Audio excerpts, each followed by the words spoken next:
Et après on nous dira qu'il n'y a pas de réchauffement climatique. Mon œil. Alors ça c'est une surprise inattendue, le mois de novembre avec rayon de soleil, parfait pour le séchage de peinture. Et c'est pas ça que je voulais vous montrer. Ça fait un moment que j'ai pas eu de nouvelles, donc j'essaie de communiquer par vidéo. J'espère que ça va fonctionner. Je me suis rendu compte que vous connaissez pas tout. Alors, ceci, ça fait un petit moment que je les ai, ça fait une année environ. Je les ai trouvés par le biais de petites annonces. C'est de l'occasion, c'est surtout du fait main, l'artisanal on va dire. Ce sont des silencieux d'échappement qui originellement étaient montés sur une série 2. Vous savez, la très jolie BMW que vous avez vu passer la fois dernière. Coup de cœur, pas besoin pour dans l'immédiat, mais je sais qu'à terme, et puis je les ai trouvés très beaux. C'est ce genre de pièces qu'il faut nettoyer. Je sais ce que j'en ferai en matière de décoration. J'espère qu'on a les mêmes goûts en matière de décoration. Vous n'êtes pas trop bibelot, mais moi je pourrais le devenir.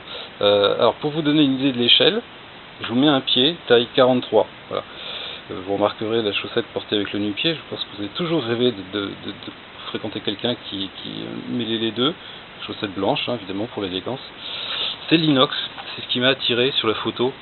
En fait, le brillant de l'inox est très particulier. Je me suis dit, tiens, ça c'est l'inox. Les personnes ne savaient pas ce que c'était. Je les ai pris pour ça.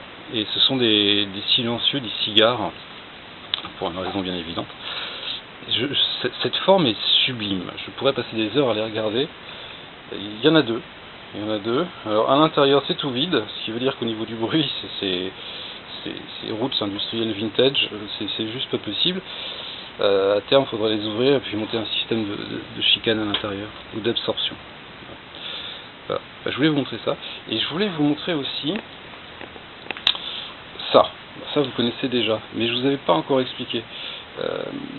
Il y a une époque, il existait un CAP ajusteur. Mon papa a un CAP ajusteur, c'est le seul diplôme qu'il a passé. Pourquoi ajusteur? Parce que les machines-outils n'étaient pas suffisamment précises, et puis l'industrialisation n'était pas non plus très développée. C'était l'époque de l'artisanat, en quelque sorte, même si les machines aidaient beaucoup. Donc il fallait ajuster, peaufiner, on va dire, le montage des pièces. Et c'était une procédure très précise et une procédure très précise.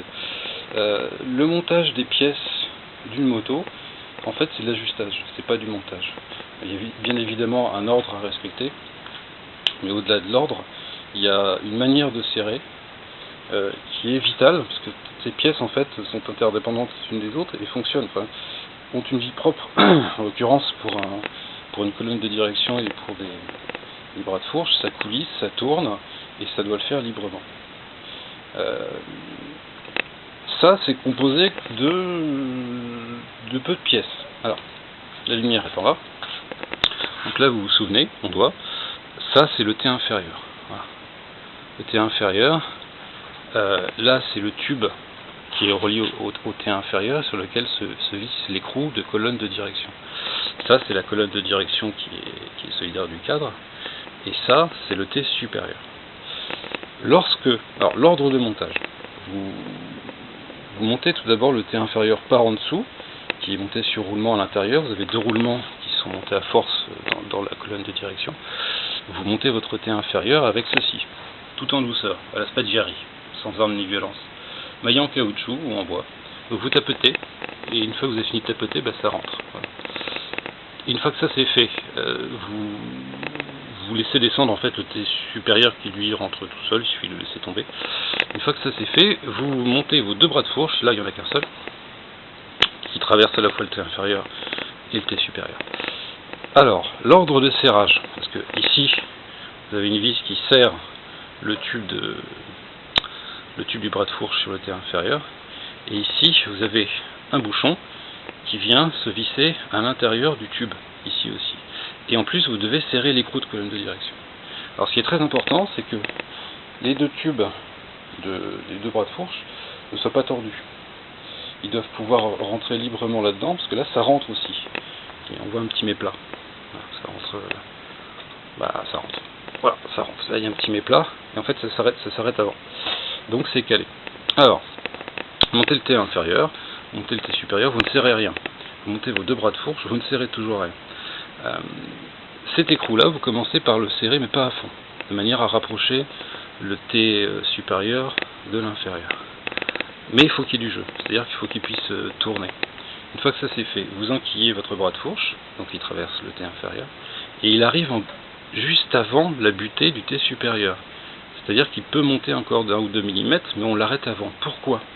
Parce qu'une fois que vous avez positionné vos deux tubes de fourche, à droite et à gauche, qui servent en fait de guide pour le T supérieur. Votre T supérieur, il ne peut plus pivoter comme ça, tout seul, une fois que les deux tubes sont arrivés en haut. Mais 1 ou 2 mm avant la butée du T supérieur.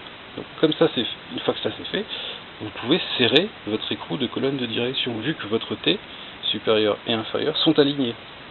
Mais vous pouvez le descendre aussi. Parce qu'en serrant, vous allez le descendre de quelques dixièmes de millimètre, voire éventuellement 1 mm.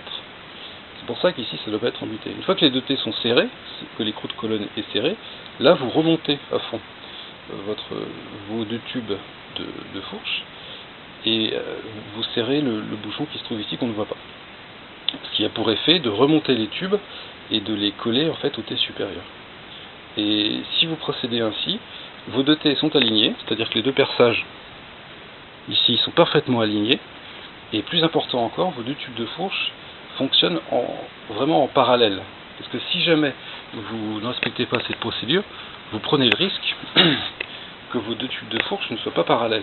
Auquel cas vous aurez une contrainte au niveau du fourreau. Vous savez, cette partie c'est le fourreau dans lequel coulisse le tube de fourche, ici.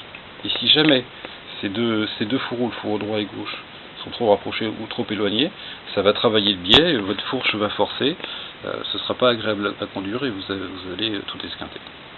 Voilà, c'était la vidéo ajustage pour vous faire patienter dans l'attente de l'arrivée des vidéos électricité que je continue à peaufiner parce que ce sont des vidéos importantes. À presque tout de suite.